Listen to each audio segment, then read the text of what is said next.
Okay, so we are back with another episode of Biz Mindz. On this episode, we have Jennifer Cail, the owner of Medrano Cail Bookkeeping Professionals. Thank you so much for joining us today. Thank you so much for having me. Tell us a little bit about, we talked, before getting on about your past and your what you were involved in work-wise. Can we talk a little bit We can talk about it, yes. Yeah, perfect. So tell us a little bit about that, and then kind of let's make our way to where you're at now. So I'll start from the origin. I started bookkeeping when I was 15.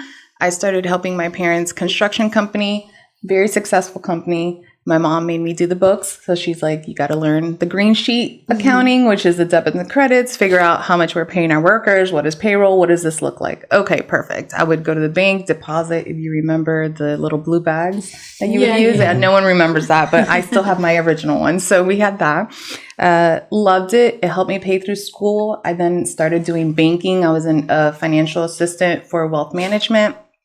Got into private banking, so learned a lot of the banking field. But that was not my passion. My passion was criminal justice. So I always wanted to work for the federal government. So I did achieve that goal. I ended up with 2 master's degrees, one in criminal forensics and a concentration in behavioral analysis, and then the other one with criminal justice from FGCU. So it was great. I ended up working for the juvenile system, the county system. So I worked at the county jail. And then I worked at the federal government. So I worked in downtown Fort Myers, the courthouse. So I was assigned to the courts, and we would go to offenders' homes. We would go help out different agencies. It was all whatever called on that day. So my husband and I ended up being parents, and then my husband's current law enforcement. So both of us in danger of being shot at is not a good thing. So I retired early, and I went back to being a stay-at-home mom. That is the biggest job ever. That is like 10 jobs in one. So props to every stay-at-home mom. I could not do it. I was literally calling my husband just to hear his voice because I would just hear my son. I was like, okay, this is not sane. And I am very career driven. So I was like, okay, what can I do? So I started getting on the moms group, helping moms with budgets. And I just started getting clients from it. So my firm grew exponentially in 6 months, where at the end of 2020, I had already had 45 clients in just 6 months. And I'm still fortunate enough to have those clients with me today. Wow. So that's kind of the progression. It went from, I say, starting in, numbers, and then I did my passion, my dream. And then now this, I love it. I love helping people. When did you know when to hire somebody? I waited too long because I thought I could do it myself. But it was the moment when it was 2 months in and I missed responding to an email because I was so busy. And I knew if I'm going to get to that point where I want to grow, I can't do this anymore. So I started growing my team. And I started with contractors because that was easier. Contractors, I didn't want to get people on payroll yet. It was when I knew that I couldn't handle it all by myself. Like I was just wearing too thin. Did you have, what was the first role that you delegated? Virtual assistant was the first role. Like that was a huge, and I found a great virtual assistant 2 months in. She was with me up to about 6 months ago because she wanted to be a stay-at-home mom. And I was like, are you sure? Good luck. I was like, are you sure? And she's like, no, I really want to do this. I'm like, no, are you really sure? Like I've been there. But that was the first role. I was like, what is something that I could just take off my plate immediately? Okay, emails, responses, contracts, administrative work. That is not my forte. I dread sending out just contracts. I just dread it. It's just not my forte. So that was the first task. Yeah. And as you continue to grow your team, what is your role looking like now? Right now, I definitely want to say that I've taken more of the marketing stance. So I'm being the face of my company. I'm really getting out there and promoting. And then also being the CEO of my business. I'm still transitioning from quality assurance. So I don't do any of the data entry. If I oversee it, but I don't do it. So I have my team that works on the daily transactional work, the invoicing, everything, and then I go over it and I look at everything. But my next hire will be a quality assurance person where they can take that middle role and then I can just focus on being the CEO and the marketing for my firm. And for the people that are watching, what is the difference between a bookkeeper, an accountant, and a CPA? Okay, so a bookkeeper is basic data entry, and they have the skills, they know their accounting methods, but they're not taking it to the next level of providing some tax advice. An accountant is in the middle of the CPA and can also be like an enrolled agent where they can file taxes, but accountant is more of taking all that data, interpreting it, helping someone look at their finances, and getting it super great for the CPA. The CPA is the one that's looking in the rear view mirror. What can we save on taxes? What does your tax strategy looks like? The one you talk to maybe once, twice a year. So you're really interacting with your accountant and your bookkeeper frequently. Kind of like a doctor, nurse, yes. And doctor, nurse practitioner, and a registered nurse. That's how I like to say it. The registered nurse, even though the registered nurse knows exactly what the doctor does, they're not going to go out of scope. Yeah. The nurse practitioner can do everything the doctor can, but doesn't have that doctor title. And then the doctor's going to be like, you know what? Yeah, you do need surgery, the surgeon kind of thing. So it's kind of those steps. Okay. And the study-wise, from accountant to CPA? It's basically you have to take a CPA exam to become a CPA. Now, CPA, they study a lot. You go to accounting, you can do that. I don't want to do that. That's just way too much. I like being in the nitty-gritty in the day-to-day work. CPAs love bookkeepers and accountants that can get everything for them and they can talk to their clients. So they want to look at the big picture. I see. And you have to go to school to be a CPA, right? You do. For accountant, you don't. You just have to do, it's good to have your certifications and go to school and everything. And there's always programs for you to learn and advance your career. And then there's also like an enrolled agent. They can file taxes and they're certified through the IRS. And that's a specialized certification you get. Do you need licenses for accountant or no? In Florida, you need it for a CPA. But for bookkeeping, you don't, and neither for accounting. But you can't say you file taxes if you don't have someone on your staff that files taxes. I see. Right. What's your perspective on the money game since you see it behind the scenes with lots of businesses? Right now, unfortunately, the way the economy is going, a lot of people are working on debt, and there's a bit of a struggle. A lot of people are living their same lifestyle, but they're just accruing more debt. So it's unfortunate. There's not a lot of cash coming in, and a lot of people have been used to this influx of cash in certain industries for the past 3 years where they're not used to now budgeting. So their cash reserve is going low, or they're thinking, oh, I can do this and it's going to work out. But due to turns of the economy, people need to be a little bit more cautious now. Right. What's your view on banks? You know how there's a lot of people that only think about saving and putting the money there and sitting it and not doing anything with it. So there's always good perks to putting money in a savings account. I encourage individuals, keep certain amount of your operating expenses in your checking account. So like you never withdraw. In your savings, keep 3 to 6 months. 3 months is, factual and it's feasible. But then invest the rest. If you don't need that money and you're not touching it, a lot of people, they see money, they want to touch it. They're like, okay. So I always say, keep 2 banks or have one with a high yield return that you can't touch at all. Or invest it. Get with a financial advisor. Invest it. Get something for retirement or real estate. Yeah. Yeah. What's your top 2 or 3 investments that you think are great? On the conservative side, I would say more towards your retirement and like CDs and stuff. More on what people are doing now, real estate. Real estate? Yeah. But not real estate in terms of, I love duplexes. I have a client who has purchased a bunch of duplexes, has done amazing. I mean, return on the investment has been 4 times the amount, already paid off a bunch of stuff. I mean, very smart deals.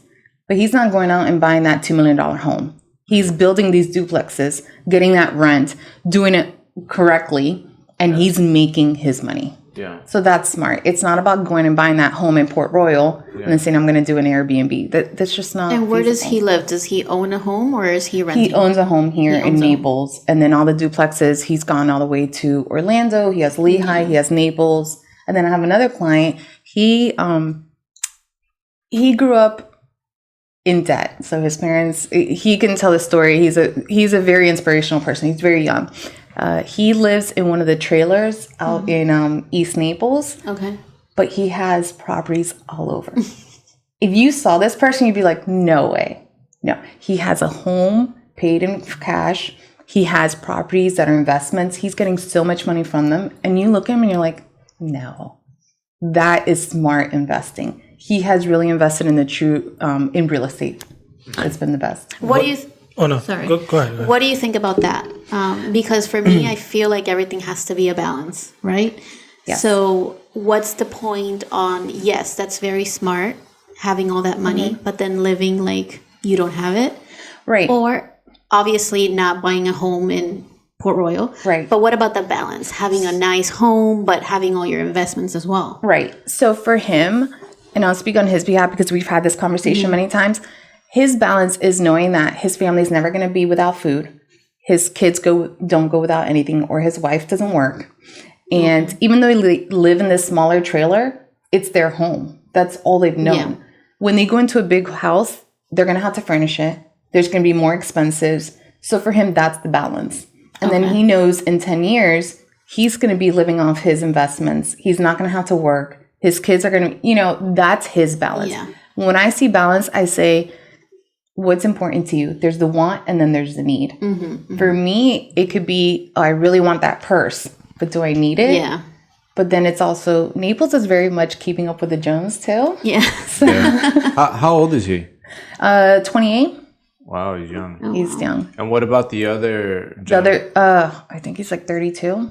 Wow, young. So they're both young. They're both young. There's a lot of I young want to get into individuals. that game. Yeah. Yeah. But they're smart. And it's not that you can't be smart. I think it's more of learning from their family history too. How many people have come from nothing and have something, and Or sometimes you don't want to make the same mistakes Same your mistakes, parents yeah. made. Exactly. You know? Yeah. What would you do? What would you do first? Would you buy a home first, or would you buy investment property first? depends on your need. I know that everybody's different, Right. but the numbers don't lie, Right. Right? Because I have a friend. He's like 80. He's probably like 87 now. Okay. Extremely wealthy in Naples. And every time I had a conversation with him, he will always tell me, "Do you know everything that you were taught?" And I was like, "Yes." It's the opposite. So everybody says buy a home, it's going to be the dream, So and then you're in a line where you're like, do I listen to what everybody is saying, Right. or do The I normal? listen to someone that's clearly made it, you know? Right. So financially, right? So But he's also probably had different circumstances as well. yes, And being 87, the homes and the inflation rates and everything that's going on is probably a little bit different. But I understand his view, and it's true. In terms of an investment or a home, there's a lot of programs that can help you get that first home. But if you don't have the money to pay the mortgage, then how are you going to sustain that first home? With an investment property, you still have to pay a mortgage, but you're going to be return on your investment with the tenants, assuming you get tenants. right, But again, a lot of people don't know with rental properties, there's a lot of expenses too. right. If you're not on top of it, you have a property management. What if your air goes out? What if something happens? That's what I always think about. It's two homes now that you're taking care of, your home and a rental home. So I think What about having an investment property but renting? correct. But what if your renters cause a problem to your home? No, meaning you rent, but you invest in an investment property. So, Gotcha. Yeah, you can do that too. But then what is your rent keeping you? Like, if you're going to rent, is it better to have a mortgage with the same amount of rent? Because if you think of Naples, people are renting at the same amount they could have a mortgage. Yeah. And they have an asset. Yeah. What about? I'm just giving different options, but what about buying a triplex, right? Living in one for 6 months, whatever. Yeah. And then getting the rent from the other ones. And then you get the rent, and then you get somebody in the third apartment. But then you live whatever you want to live, and then that passive income, you pay. Like, it's almost like you're rent-free already. That is correct. And there's a lot of people that do that now, like in the estates. They have the back homes, and those homes run from $1,800 to $3,500 for like a 2-1. Yeah. And people will pay it. And their mortgages are like $1,200. Wouldn't that one move make a complete change on people's like financials when it comes, because everybody wants to be rent free. Everyone So does. you're only one move, right move away from doing that. Yes. So why is everybody, you think, going towards the home? I want my dream home first. Is it because of lack of understanding, knowledge, or what's your take on that? Stability. Yeah. I think it's being conservative. I think it's fear. Conservative, I think, yeah. I think it's more of, when you hear it, everyone says buy a home. So if you do something else that's different. Yeah. And then, do you want to live in a duplex next to two other people? Is it a single family? What does this look like at a single person? Can they get the mortgage for that duplex? Do they have those funds? What does that loan look like? So I think it's easier to get a mortgage right now instead of the investment property, because you have to provide so much and they feel more, let's do an HOA, I think it's just them stable and conservative. And also the difference is that when you're renting every year, your rent goes up. Correct. That's, your mortgage. It's a lot of money. I don't know. I don't know. I don't know. We talk about it all the time. Like, that's why a lot of people are moving in together because we're moving out of the county. Rents are so expensive right now. And it also depends on when you buy, right? Because Correct. if you buy high and technically for the first 15 years, like doing the math, everything is going towards interest, right? Yes, unless you pay more towards your principal, then yes. But you could do a strategy where you pay your principal off. But the majority of people going to homes so that they can pay, well, not in these times, but they could pay less. Correct. They're not even thinking about, let me pour pay more. Yeah. Well, they're probably thinking they're going to sell in a few years also. Yeah. Yeah. And then have that money. So if they bought high, they'll have all that equity, assuming that it's still valuable. Yeah. Would you, if you buy now in these times, will you sell if in 2 years it goes up, or you will keep the property? I wouldn't buy right now, but I wouldn't sell either. I live in a home that we built, so I have no mortgage. I lived in legitimately like a 500 square feet with my husband for 5 years while we built our home, but we have no mortgage. It was built cash. Like, it was a lot of bartering out there in the estates, and it was just, okay, I'll help you with this if you help with this kind of thing. And okay. How long ago did you build your home? Let's say close to 5 years ago. The good times. Yeah, so the mortgage was The better. good times. Well, but I don't have a mortgage, so we didn't use a mortgage. We literally. I mean, like the prices and the price, homes. yes. Yeah, and now our home is valued at so much. My husband's like, "Hey, we can go." I'm like, "Yeah, whenever. Where are we gonna go buy?" Yeah. We can sell it, which is great, but where would we buy? Yeah, that's always a question because everything's expensive to buy, but you'll get good money if you sell. But where do you go? Right, exactly. And you'll go back to paying a mortgage because right now you don't. What about moving somewhere that you really like to live and renting the property and making that property pay for that? You could do that also, but then you fall into what happens if stuff happens at your home. Again, there's the pros and cons, but yes, a lot of people do that too. Right. And it's the what if, and then that's where people become so conservative. Yeah. And that mentality of, do I want someone living in my house? Am I going to come back to it? What if they ruin it? What's going on? Yeah. But I do have a close friend. They're buying a home in Bonita and they're renting out their home in the estates. Their home in the estates to rent will be paying for their mortgage in Bonita. Right. There you go. Yeah. And they don't mind the drive. Like, okay. Bonita's cheaper. It is. And it's right there. Yeah, it's right there. It's right there. 45 nice minutes too. away. Season. Traffic. 25 minutes without season. Yeah. In accounting, do you have a lot of business owners that they're great at their business, but they're terrible at their accounting? Yes. Yeah. That's where we come in. What do you think it's a good advice for people? Like, should they really get into their numbers, or should they hire someone to? That's a good question. And I'm going to phrase it like this. I always ask, in the first consultation, I always ask, what does your personal finances look like? Because what you do personal finances, you're going to do with the business. So if you're in debt on the personal side, I already know walking into the business, it's not going to be smart. There's no way that you're going to be able to budget for a business when you haven't budgeted for the personal side. So I always ask that. I always say, do you want to spend the time, which is not your best time, your best investment, where you are a genius, on numbers, or do you want us to make your life easier and you start making money? So if you have the opportunity to outsource your bookkeeping or get an internal bookkeeper, that would be my suggestion. Yeah. Because it's kind of like left brain, right brain. Someone's going to be great at creativity, but not with numbers. Mm-hmm. Someone's going to be great with, like I was telling you, social media, but with numbers, they're going to be like, 2 + 2 is 4. That's it. Mm-hmm. Yeah. But then we're talking about financial statements. So it's navigating everything they need to do and how to do it. And once you get in a bind, to get out of that bind with a clear head while running your business is very difficult. Mm-hmm. So I always tell business owners, what is the best use of your time and where do you make the most money? Is it sitting behind a computer 8 hours on a Saturday, taking away from your family and your clients? Or is it having that Saturday and someone else is working on your books? Mm-hmm. So it's an investment on yourself and your business. And it helps save, like, I had people that come in with their spouses and they're like, my husband turns on the TV on Sunday and works on the books. And at the end of the day, I have no idea what they've done. And the husband's like, yeah, I don't know what they did. So it's, do you want that time together? If you want to get away from your family, fine. But do you want that? Or do you want to keep doing the same thing and getting no results? Yeah. Mm-hmm. Do you ever have situations where business owners think like, okay, but how can we do something and not to pay these taxes? Yes. Right? Because there's a lot, that trends on social media everywhere where it's like, yeah, tax break this, do this.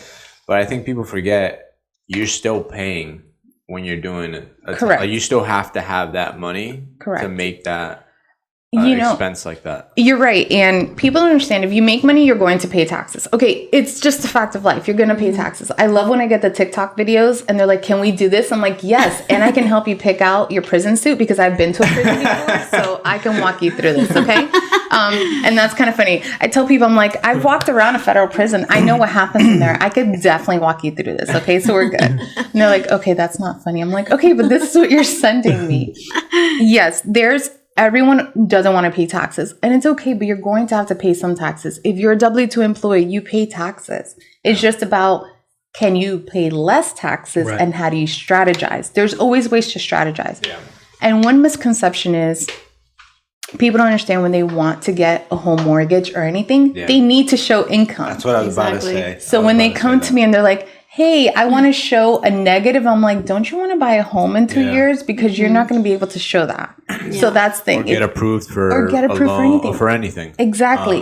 And that's a question I have. In the next 5 years, are you looking to get a new home? Are you looking to get an investment property? Because the way you steer your business finances, you need to show that backup. Yeah.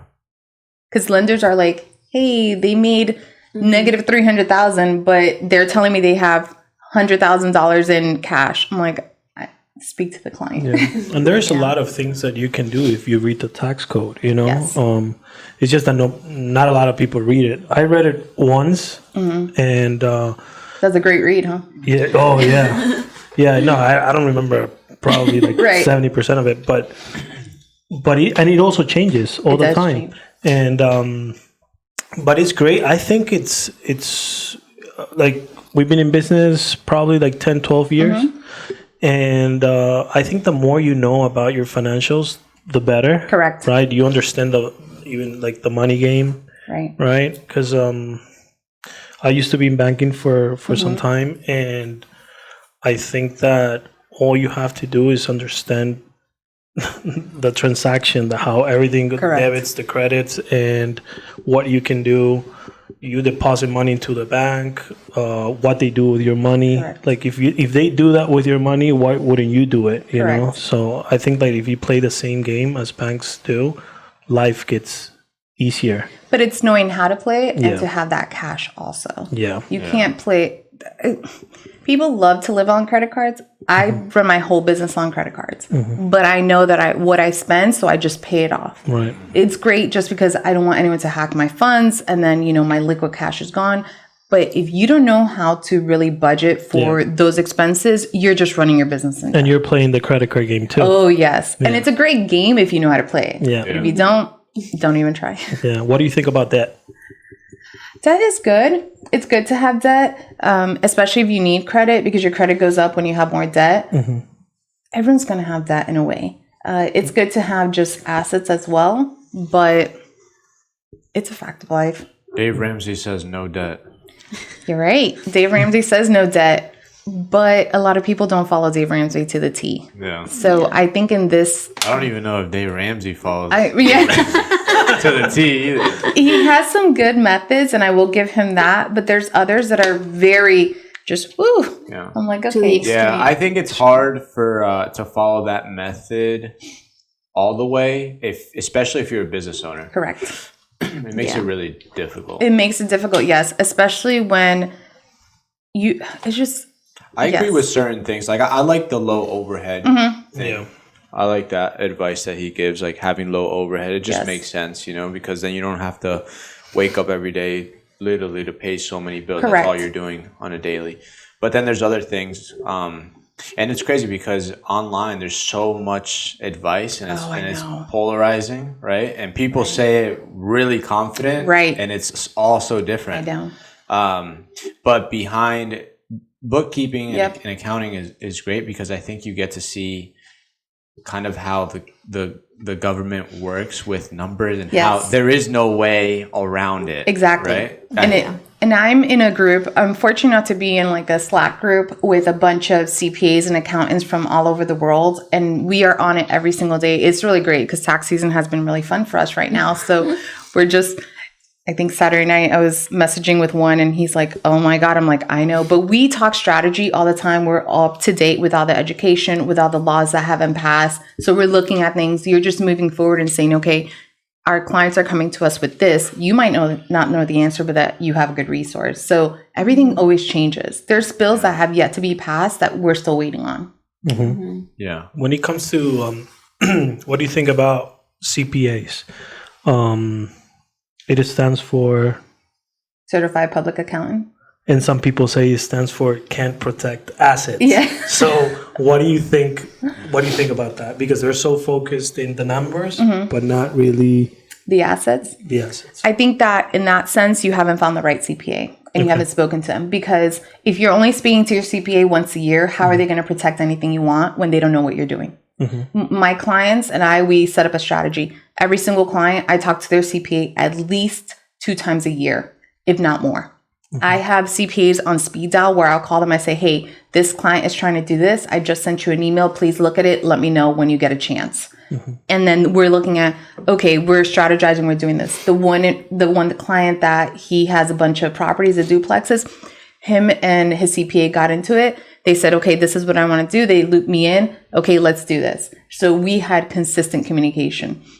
CPAs are a great tool. You just have to use them. And you have to invest in knowing that you're going to get the right advice. But you have to feel good with them too. There's some CPAs that just want to hear from you once a week, once a year and file the taxes and that's it.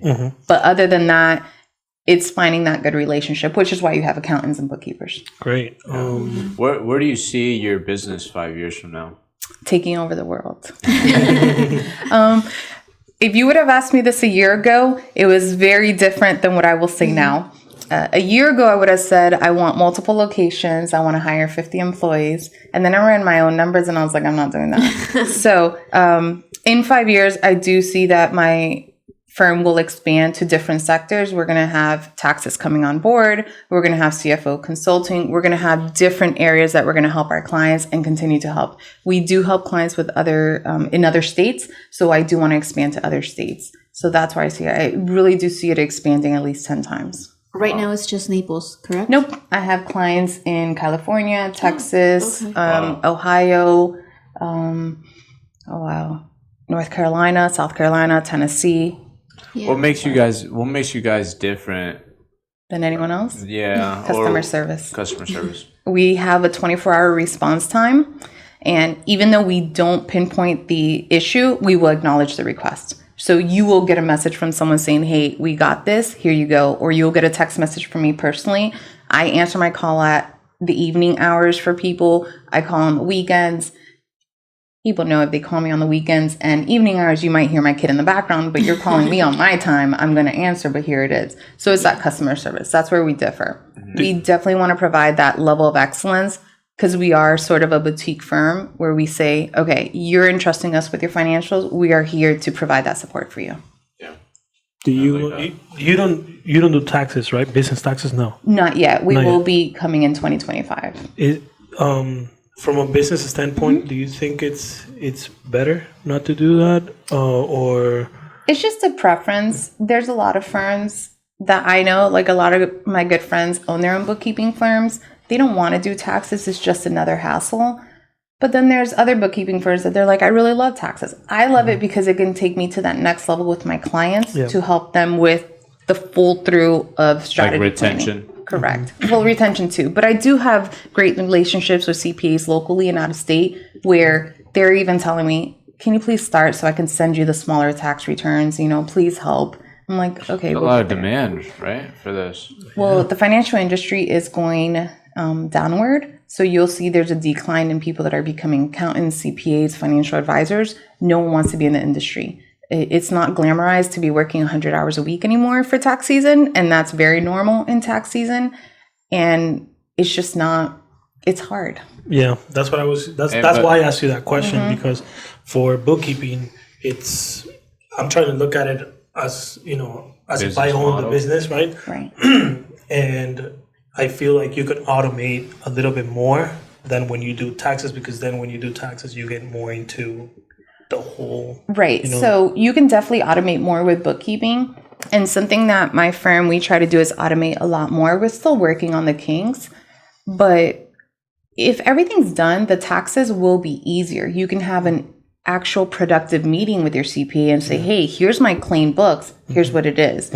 As well, a lot of firms, they do overexhaust their employees and their employees are just burnt out. Right. My employees know, even if it's tax season, they're not working overtime. If they want overtime, they can. But I will never ask my employee to work longer than I work. I will work 24 hours, but my employee will not work there longer than 8 hours unless they want to. And they know that. There's flexibility, there's family time, there's family emergencies.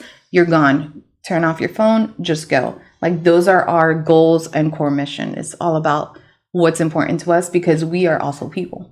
Do you have to be on top of, I'm enjoying this conversation. No, I love this. Go ahead. Like, do you have to be on top of, people to make sure everything is allocated? You always correctly? do, but that's why you hire the good people that believe in your core mission and believe in your goals. Like, I just started L10 meetings, and I got that from, he's local, John Huffman, which has a biz event coming up. I recommend everyone to go. It's really good, but he's very good at that. So we're starting L10 meetings. So I think that will reduce me from having to check in during different times of the week. And it'll help my staff with knowing, okay, these are my expectations. This is when I have to have it. Here it goes. What's L10 stand for? Okay, that was Length and time? No, Length, L10 is part of the book traction. Okay. And it helps you with strategizing your meetings. I don't know the meaning of it. I just know what it is. And it's basically you start with like your wins, your rocks, what you need to focus on. And it's very strategic. So there's actually an agenda to it, but it keeps you at an hour. So you're not like goofing off and kind of thing. You're like, okay, bullet point, then recap your to-do list. And then we start again every week. So there's a lot of businesses locally too that use L10 meetings, and they're very successful. So I'm starting to implement a little bit of that with my firm. But again, it's tax season, so I can't really implement a lot right now. Yeah. Exactly. Maybe L10 stands for list 10. Maybe. We'll have to Google it afterwards. Someone's going to be like, I know what L10 means. Yeah. This is a different question, kind of random, but just wanted. I love random questions. Just wanted to have your take. Yeah. If you could describe life in one word, what word would you use? Currently? Or just overall? Yeah, currently or overall? Rewarding.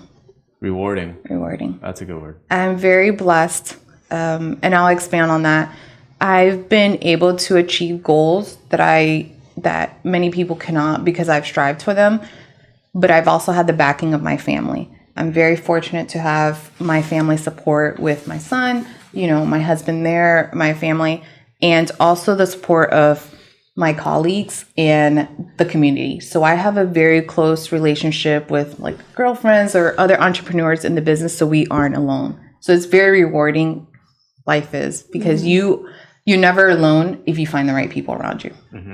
Yeah. And why do you think some people maybe can't do certain things that you've done, or what does it take, do you think, to be successful? Because it can't just be hard work, right? Because there's a lot of people that work hard, but either are not happy with what they're doing, or... I think it's not accepting their failures. Everyone's going to fail at one point in a time. It's what did you learn from your failure and how do you move on? Are you going to stay in victim mode, or are you going to keep going? There's been times where I've disengaged with clients because my team has royally screwed up. And I am just like, how did this happen? I never thought this was going to happen. It's about being vulnerable and true and open with yourself. But you suck it up, you apologize, you try and rectify the situation, and you move on and you don't do it again. Because if you stay in that victim mode, you're never going to move forward.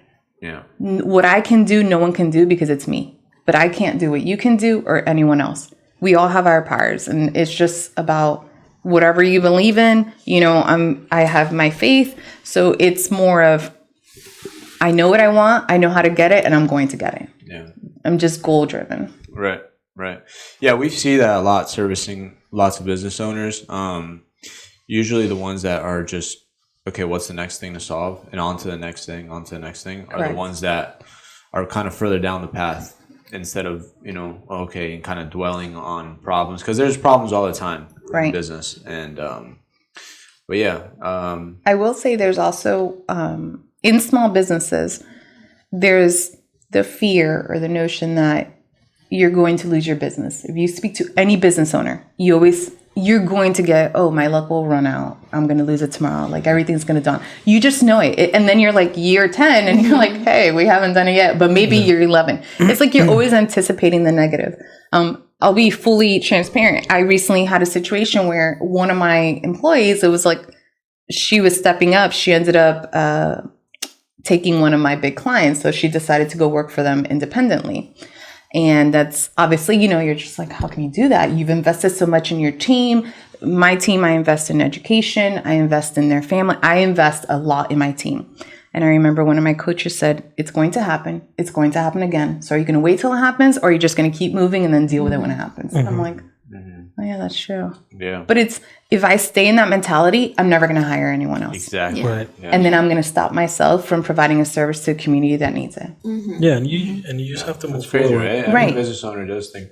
Yeah, well, the more Like Right. You think, when is that shoe going to drop? Like, oh my God, how far have you gotten? Or people say, wow, you're so lucky you did it. And you're like, no, you don't know that I spent 80 hours doing this, or the back work, or how much the team, or like I was crying just saying, why is this happening? And then I get up and I'm like, okay, let's do this. Or sometimes business owners that are new don't think about that. Correct. And then it happens, and then you're like, how? I never thought this would happen. Right. Yeah. And it's always going to happen. Every business owner, what we can learn, which is why I ask business owners that have been in business longer than me, what is one piece of advice you can give me?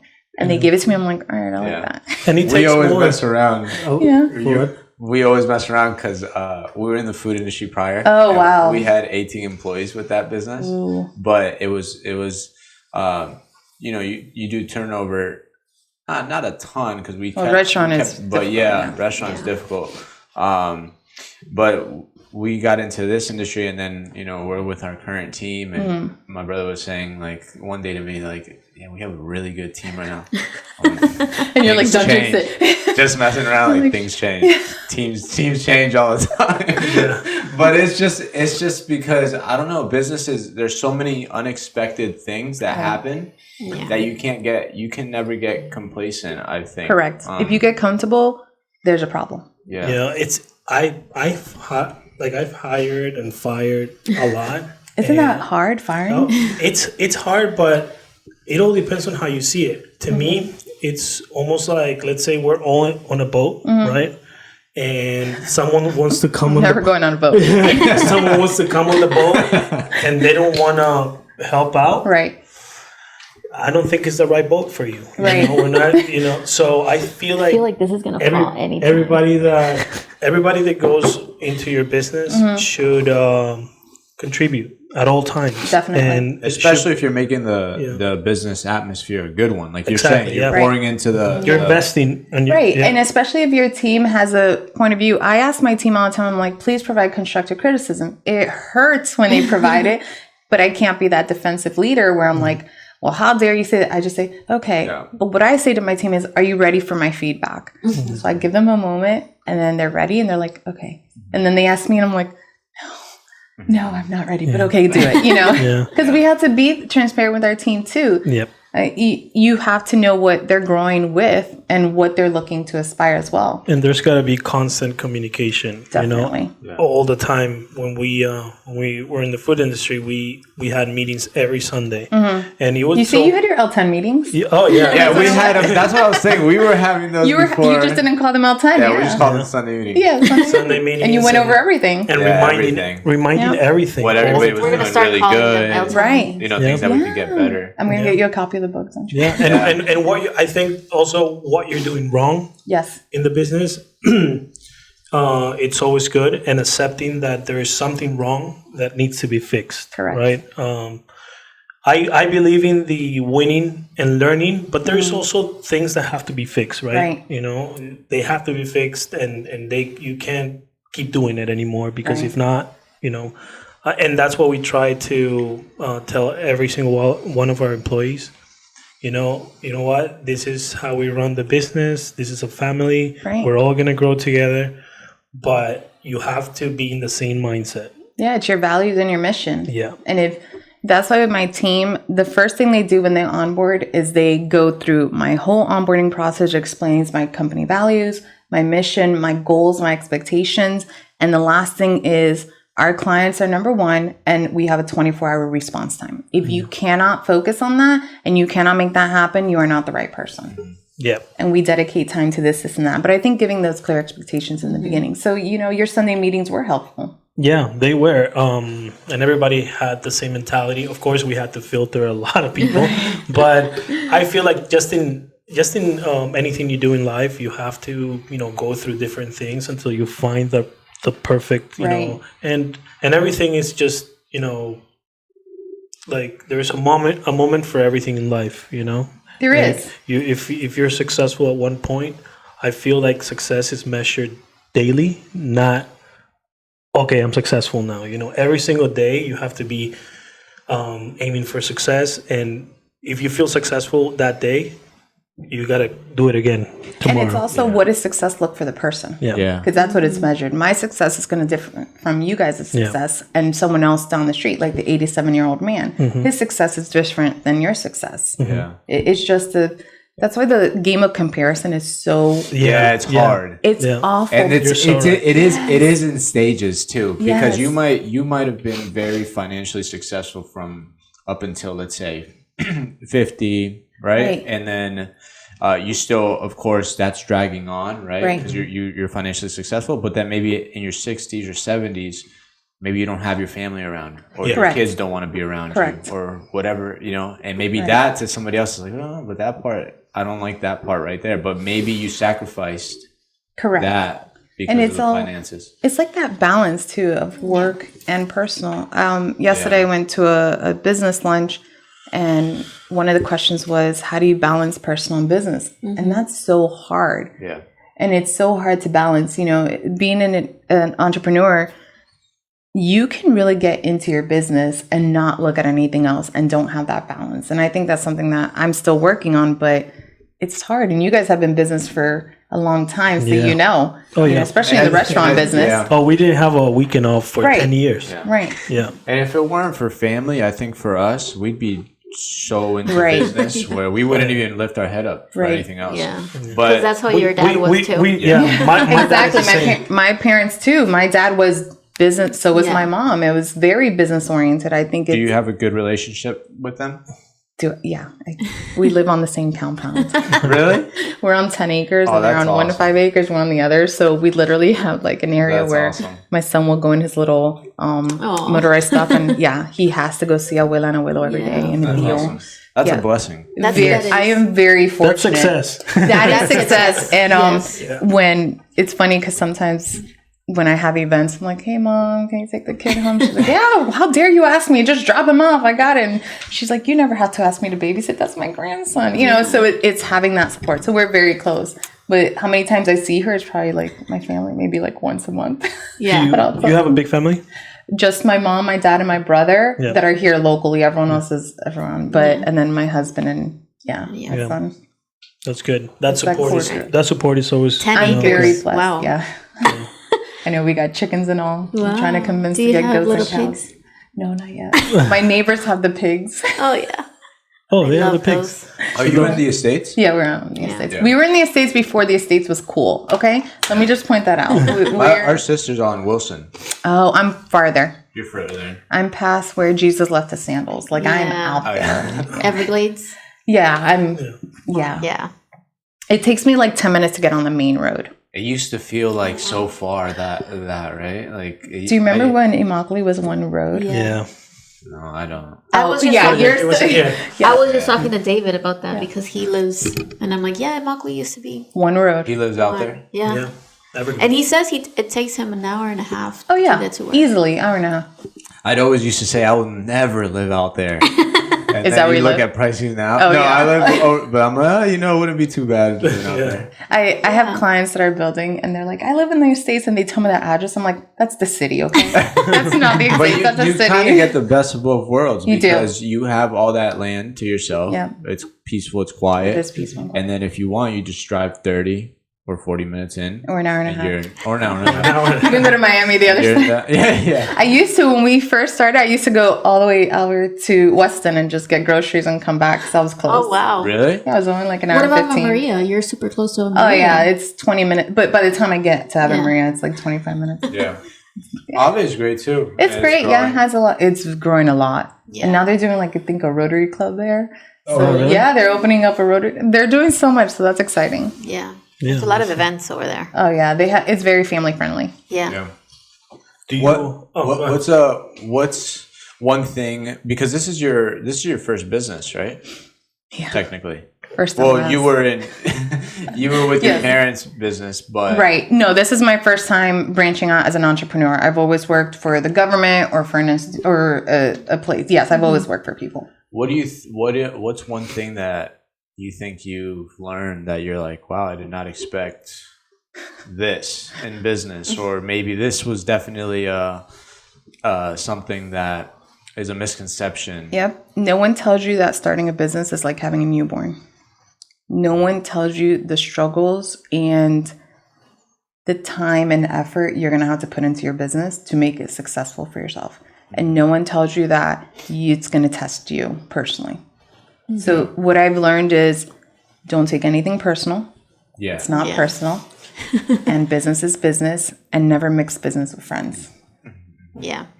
So those are when you work for people and you collect your paycheck, you're like, I want to take my sick days. As an owner now, you're like, oh, please don't take sick days. Like, Yeah. maybe you don't want to work those 40 hours this week. You just start thinking of different views and the expectations. As an employee, I remember working for the government, there were certain expectations and I was exhausted and all this. But now I'm like, my goal when I moved is never to be in that environment or have a team under that environment. So I learned what not to do as well. Because you want to feel appreciated too. Yeah. It's such a fine line with everything in business, Yes. right? Because you feel like, okay, I worked a 9 to 5 and I didn't like the way that this big corporation ran things or treated their employees. When I go into business, I'm going to do it differently. But then there's a fine line of how much you're going to give to a person, an employee, right? Yes, to piggyback off of that, I will tell you this. One thing I tell business owners is do not compare yourself when you received a raise as a W-2 employee and when you're giving someone a raise. Because as a W-2 employee, I was like, I deserve a $4 raise. I deserve this, blah, blah, blah. As an owner, I'm like, oh, $4 just going to put this here. You got to look at it differently. Yeah. While the person does deserve, it's can your business handle? You don't want to give too much. And not that it's not deserving, but you have to know your numbers, your financial backing. Yep. But that is something that I have employees and business owners that come to me And employees are like, well, they only gave me this. And I'm like, well, go talk to your business owner, kind of thing. And then the client comes to me and says, they really wanted $2. And I'm like, you can't afford a $2 raise at the moment. You got to build up to it. Maybe you could do $1 in 6 months and then another $1. To us, we're thinking, $1, $2. But for a business, that's more payroll the tax. business is first. Exactly. Yeah. So that's something, taxes. Right? Taxes, and also the cost, because if you're trying to hire someone else, now you're taking away from that money you put aside for another person. So how much more is your business going to go? Yeah, there's so much behind it. Sometimes when you have employees, they want a raise. But what if the business starts going down? They're not going to take a pay cut. Right. So they're not going to understand that, right? Correct. And you love having like bean bags and like ping pong table. And I hate it. Like, we always talk about it, and because we're the new trend, right? Because we're in a creative industry, right? Where we're always creating. Sometimes it feels like you're just playing around, but you're working, right? And we see it a lot in different. You don't want to be the next Google? It's just crazy to me, right? Because I think like sometimes maybe if I'm at that like point, a massage room. At that point, it's like they could do whatever they want to do. But how did they get there? Exactly, I doubt that they were ping pong all the way up to where they created things. They created income that it's automated, right? Yeah. Right. So they got to a point where there's so much cash. Oh, I know. Yeah. They're like, what do we do with it? That the game is different. Let's buy a ping pong table. Right. The game is different. Now they're working on people psychology. To be here. Yes. To work here all the time. Well, that brings another topic where it's, look at what happened with COVID. Everyone went remote. And yes, so the business reduced their overhead, reduced their rent, kind of thing. But now commercial buildings are suffering because there's no one that are hiring people to have a commercial building. But now people want their employees to come back in-house. And employees are like, why? I've been doing everything the same. There's no need. We can have Zoom. It's like in person. Yeah. It's a big struggle now with the in-house and then remote. Do you believe it's the same? I think for certain industries, it's okay. I like having people in-house because I am very old school in that mentality. It's a mentality. I love the synergy. I love the synergy of like having a team, especially sales to a place. Yeah, having it. But I also know that some people work better remotely, and I think it's more of the individual. But then also think about if you have a person driving to work, coming into town with traffic, they're frustrated. They're not going to be productive. They're then going to spend 30 minutes in the office just like figuring everything out, trying to get into their mind frame. Then by the time they're done, it's like, okay, now they have to travel back. So if they're remote, they're like, oh, okay, if they work better. I don't think it's the best for everyone because there's some people that really do need to be in the office. Like mentally, they need to be in the office. And it's great for simulation, having that workplace, kind of environment that you want. I don't know. It's a hard one. Yeah, I think certain industries you need to. Administrative work, I think, can be done at home where you just maybe like paying or paying bills or things like that. Right. But when it comes to sales, I think it's impossible to work from home. At least that's what I think. I think that people sell more or perform better when they're next to somebody else that's selling. It also depends on the industry too, because the industry, yeah. Obviously, you can't sell a car over Zoom. Yeah. But services, you could. You're right. It's more of getting involved. Yeah. Now that you say cars, I was telling my father-in-law that things are going to change a lot with that industry as well. Because there's already companies that are selling vehicles online. Oh, yeah. You get approved online and you talk to one person and then it gets delivered. Yeah, but the customer service sucks. Tesla. Right. Yes. It's horrible. Because they're not there yet. I know. Yeah, we tried doing it and it's so frustrating. I saw a Cybertruck that Sunday at sales. I know. I saw them too. You saw it? Yeah. Oh, it was amazing. You don't like it? I don't like the look. It looks, but it's just. What is another it? Planet? Everybody, it looks like from another planet. Yeah, it's just everybody was the ones that are like. Yeah, it was on. I mean, they don't look nice, I think, but no, it doesn't look nice. But it just, I don't know. It's one of those things it's such a head turner, because it's just like, what is that right there? And everybody was saying it was driving down Fifth, And they're rare to see, they're pricey. They're like $200. Oh, they're very pricey, and there's a wait list. Yeah. And if you slow your spot on your wait list or something, you're going to get fined. I don't know, but it's a huge thing. But I love Teslas just because I love the vehicle, but the customer service is, Oh yeah. it's not good. It's definitely Do you like it? So you're gonna stay with electric, I love it. Only the charging isn't a problem or anything? No. And I will tell you this, as a woman, I don't know if you can relate, but fueling up gas is a waste of time. Do you know what I could be doing? Oh, as a man, I can relate. Okay, I'm just like, why am I standing here? Sometimes the credit card systems don't work. Yeah. Then I have to go inside. I'm going to go to another gas station at that point. Let me just tell you. I can be on a Zoom. I'm like, what could I be doing with this time? No. Even at Target, if I have to charge my car once in a blue moon, I can still be doing something productive. Yeah. I can't do it in a gas station because you're looking around you. What if someone comes behind you and tries to get your wallet or something? Yeah. Depends on the area, but yeah. Do you have a charger in your home? Yeah. Yeah. How long does it take to charge? Like fully charge? Well, you have to charge to 80% because if you go on a long trip, 100, but they recommend 80. I don't know, usually like 4 hours, not even, but it depends on how much you drive. But everyone's like, doesn't it cost so much? I'm like, no. With my vehicle, when I was fueling with gas, it would be about $500 a month in fuel. With this, it's like $2 a day. Not even. Like it's minimal. $60. Yeah. Right? Why $2 a day? Wow. You have to pay for the... Well, I'm saying my electric bill. So I'm just saying, like, if you were to calculate it, it's like it's 4 hours minimal. though. That's from like 0 to 80. Right. And but it prolongs. So if it says like, if you need this for all night, it takes 4 hours, you can speed it up kind of thing. Or you can go to a supercharger, which is Target, and those are like 20 minutes. Yeah. Yeah. Wow. Which is still a long time. Very To be sitting there. But you can go to Target. No, but and you then, could go and do something. Yeah. You can Go go have a buy- little ice cream at Jeremiah's. Right Yeah, now. or something. Or go to Ross and go buy something. I get in trouble. We talked about it, right? The other day about Yeah, we were wondering how long, because It doesn't we see take a people long in the car just sitting there. I'm like, how long does it take? It really doesn't take You go a on long Instagram time. and it'll fly by. Yes.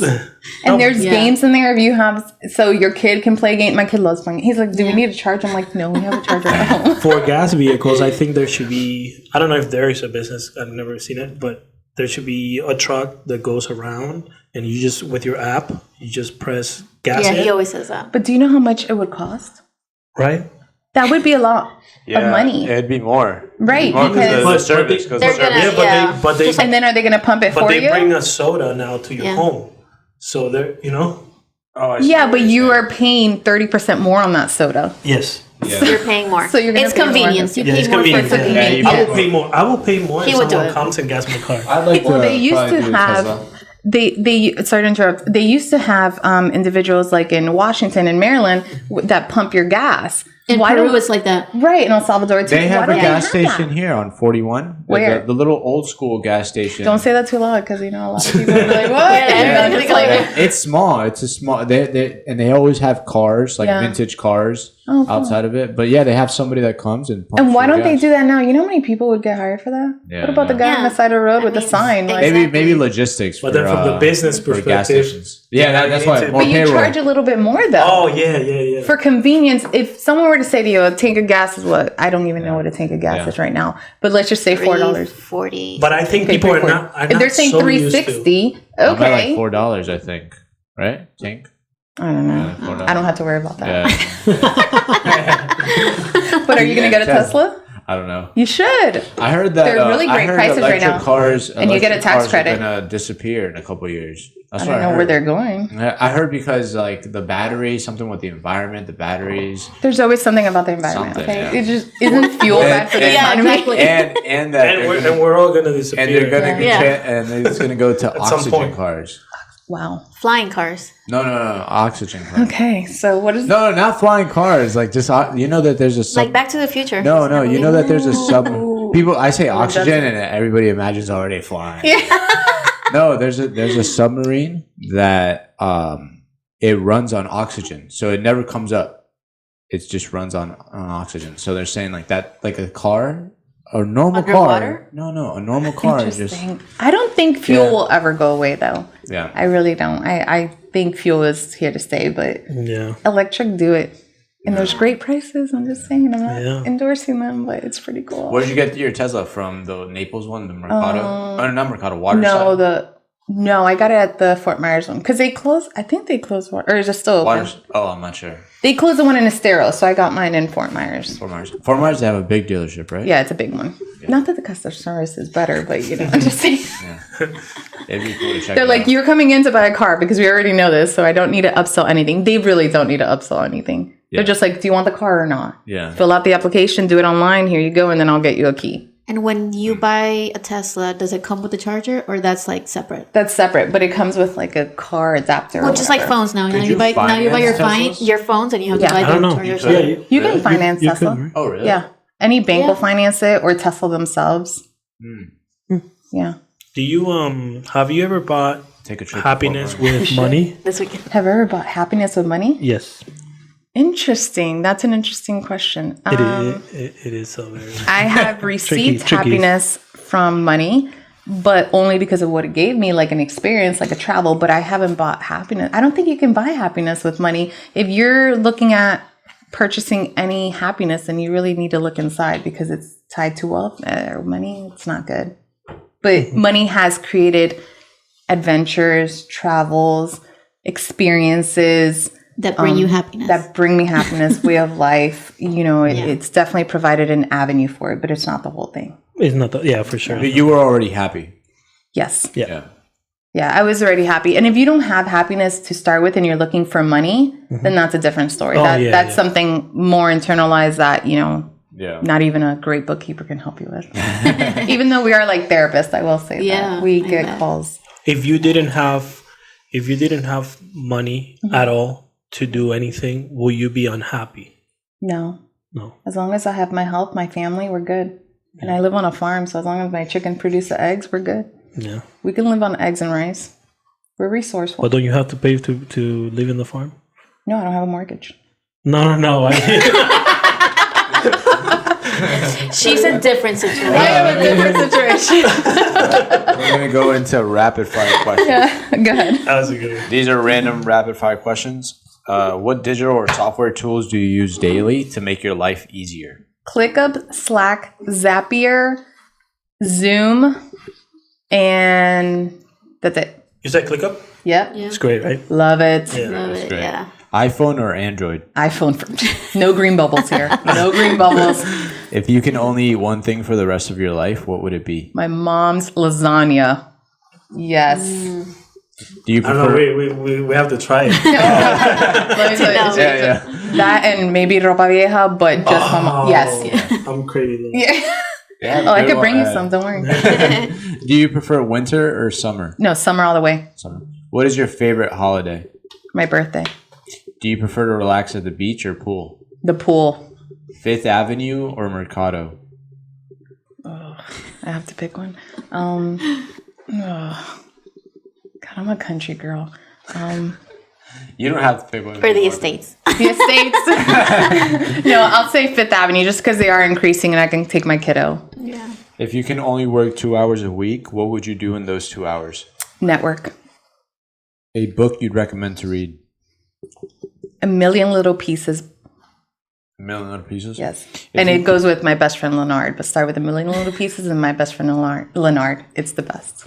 If you can have lunch with anyone, dead or alive, who would it be? Wow.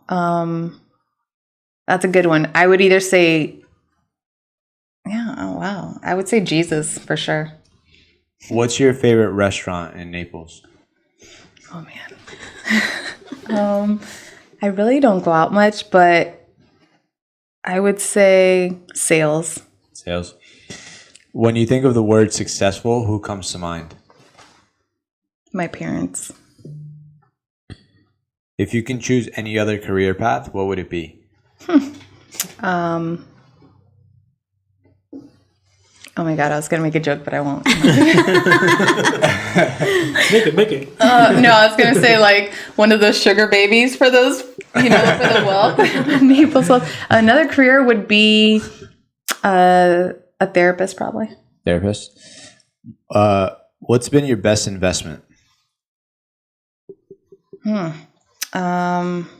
my business. What's a bad piece of advice you've heard people telling others?